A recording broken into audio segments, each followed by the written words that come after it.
Okay, welcome to Japan, turn 2. Japan has 40 IPCs to spend. They're going to buy a new cruiser, a transport, 2 mechanized infantry, 1 tank, 1 artillery, and 1 infantry. And in the name of trying new things, we're going to do some really interesting and unusual moves here. Now, we might be screwing over our European allies here, but we're going to do it anyway. Okay, so the standard moves, the China stuff, pretty straightforward. One guy from Shahar is going to walk into Suiyuan. One guy from Anhui is going to walk into Hopei. One guy from Anhui is going to walk into Kwaichao. One infantry and 1 artillery from Hunan are going to go into Yunnan, followed by 2 fighters and 2 tactical bombers. We will be declaring war on the UK Pacific. So, an infantry and an artillery from Guangxi are going to load up on this transport and take Borneo. We're also coming into Kwangtung with 3 infantry, 1 artillery, and then the rest of the planes from Guangxi. So this stack here, I think it's like 3 TACs and 5 fighters or something like that on Kwangtung. We will also be declaring war on the Americans. And we're going to be doing offshore shots from a battleship and a cruiser on the Philippines.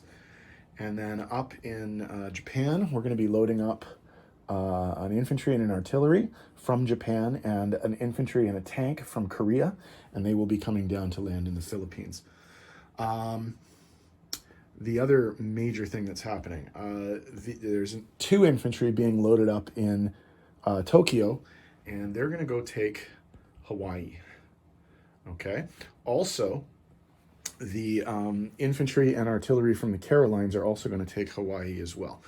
And again, we're going after that big American naval stack, and we're coming into it with 2 fully loaded carriers with a fighter and attack bomber each, a sub, a destroyer, a cruiser, and a battleship. We'll see how this goes. The battle's pretty even, so we'll see what happens with that. So again, I've not tried this before, this whole idea of Japan attacking the US early, but we'll see what happens.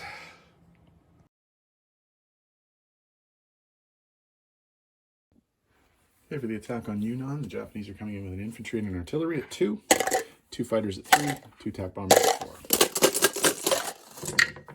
They needed 2 hits, they got 3, courtesy of the Air Force. And the Chinese defend and get 1 hit. So the Japanese take the territory with 1 casualty.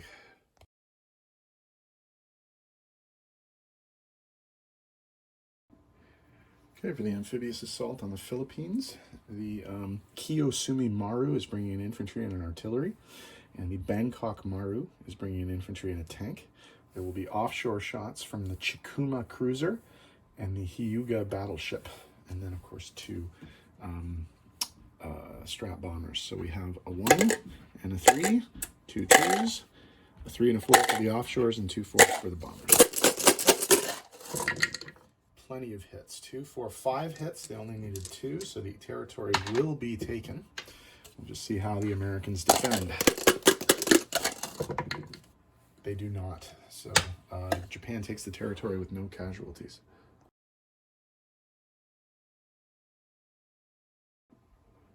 Okay, for the attack on Kwangtung, the Japanese are coming in with 2 unsupported infantry at 1, an infantry supported by an artillery, 2, 5 fighters at 3, 3 attack bombers at 4.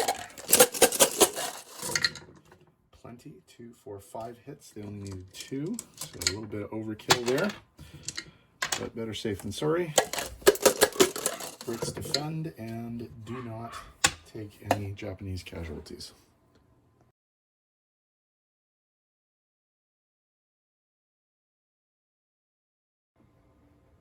Okay, this is a fairly substantial naval battle for Sea Zone 30.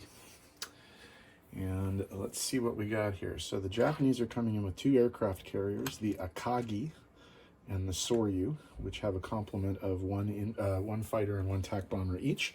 They're coming in with the submarine I-153, the destroyer Akizuki, the cruiser Haguro, and the battleship Yamashiro.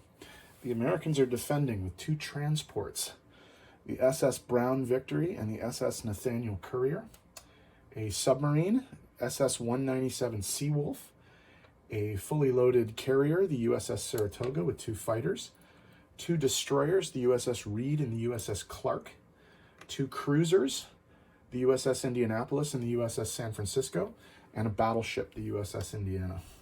So we'll see how this goes. 2 2s, 3 3s, 3 4s, 2 4 hits. So we're going to kill the carrier for 2 hits. We'll damage the battleship for 3 hits, and we'll kill the sub for the 4th hit. So that's how that's going to go. All right.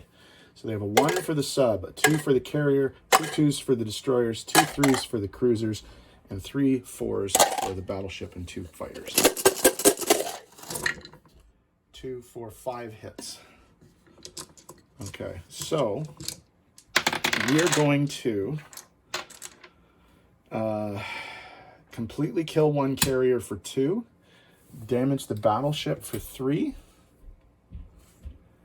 and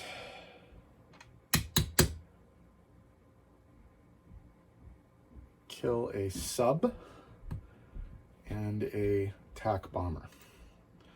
So that's what's killed. We'll put this up in the kill pile. So we're going to get a 2, 3 3s, and now 2 4s. Okay, so we'll see what happens here. 1 hit. Oh my God, that was terrible. Okay, so obviously we'll lose that. So these guys have 2 2s, 2 3s, and 3 4s. 4 hits. So there's 2, 3, 4. Okay, this is not going as well as I thought it would. Okay, so we will have to lose the planes then at some point. Okay, what's left up here?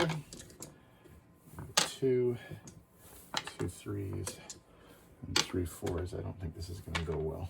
Okay, well, we'll fight it out and see what happens. Okay. 3 hits. Well, 1 2 3, obviously.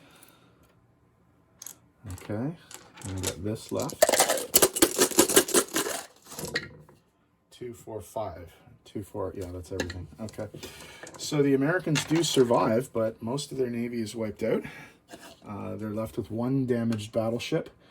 These guys will be on the island, and these guys will survive. So the Japanese wiped out most of their navy there, but cleared out a lot of American navy.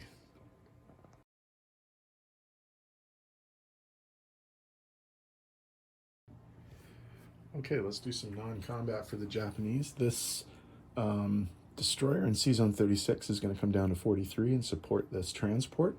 The sub will go to the Philippines to be near a naval base. The 2 strat bombers will land back in Guangxi. Most of the planes involved in the Yunnan and Kwangtung assaults are going to land in Guangxi as well. All the Yunnan planes and 3 of the fighters will land in Guangxi. 2 fighters and 3 attack bombers from Kwangtung are going to fly up and land in Manchuria. The 2 infantry from Korea will move to Manchuria. The 4 infantry and any aircraft will move back into Manchuria. The infantry and artillery from Shahar will move down to Anhui. The infantry and artillery from Anhui will move down to Hunan. And the mech infantry from Shahar will move down to Hunan.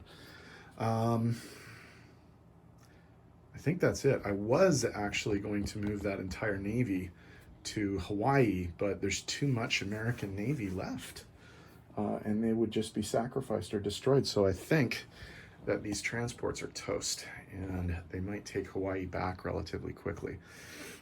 So let me tidy up the board, and we'll be back in a minute with placement and money. Okay, for the placement of new Japanese units, we have a new transport and a new cruiser in Sea Zone 6. We have another infantry and an artillery in Japan. And we have 2 mechanized infantry and a tank in Kiangsu, where our new factory is.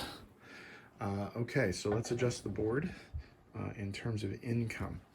We have from the Chinese 1, 2, 3, 4. So 29 to 33. And then China goes down from 9 to 5. From the Brits, down there, we have 4 for Borneo and 3 for Kwangtung. So that's 7. So 33 to 40. And then we go, the Brits go down 7 from 31 to 24. And then from the Americans, we have 2 for the Philippines and 1 for Hawaii. So that's 3. So they're going to end up at they're going to end up at 43. The Americans are down to 49. Okay, so in terms of income, the Japanese have a base income of 43. They do get a national objective because they hold Hawaii, but they don't obviously get their national objective for not being at war with the Americans anymore. And of course, some of the American objectives kick in as well.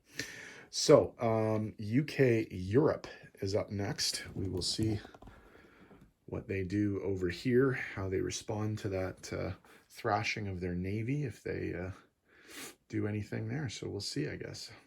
So UK Europe up next.